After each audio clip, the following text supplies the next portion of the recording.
Saudi আরবে AC ফ্রিজের এত ভাই চাহিদা, মনে করেন যে আপনি যদি বাংলাদেশ থেকে আসেন তাহলে 4-5 লক্ষ টাকা তো ভাই অনায়াসে কামাইতে পারবেন, কোনো মিস নাই ভাই। তো যারা সৌদি আরবে এখনো আসেন নাই, আপনারা শুধু এসি ফ্রিজের কাজ শিখুন আর সৌদি আরবে আসুন।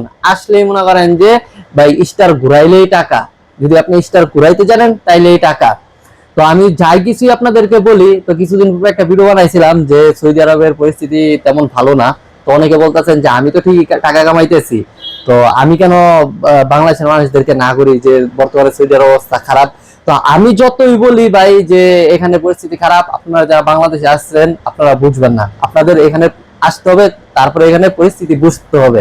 তো আপনারা অবশ্যই টিকিট কেটে জলদি সৌদি আরবে চলে আসুন এসি ব্রিজের কাজে। যদি আপনারা না আসেন তাহলে আপনারা এখানে পরিস্থিতি ভাই বুঝবেন না।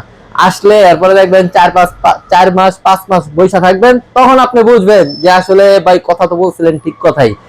আর একদল আছে যে সৌদি আরবে, যদি বলি যে সৌদি আরবে কাজ নাই, তো একদল আছে যে বলবে, তারা সবসময় বলবে যে আপনি তো ঠিকই টাকা কামাইতেছেন, তো আমাদেরকে কেন না করতেছেন। আবার যদি আমি বলি যে এখানে ভরপুর কাজ, আপনারা আসেন, তখন আবার সৌদি আরবের মানুষ কিছু একদল আছে আমাকে বলবে যে ভাই আপনি নিজেও সৌদি আরবে থাকেন, এখানে পরিস্থিতি বুঝেন, তাহলে আপনি কেন বাংলাদেশের মানুষদেরকে এরকম বিভ্রান্তির মাঝে ফালাচ্ছেন।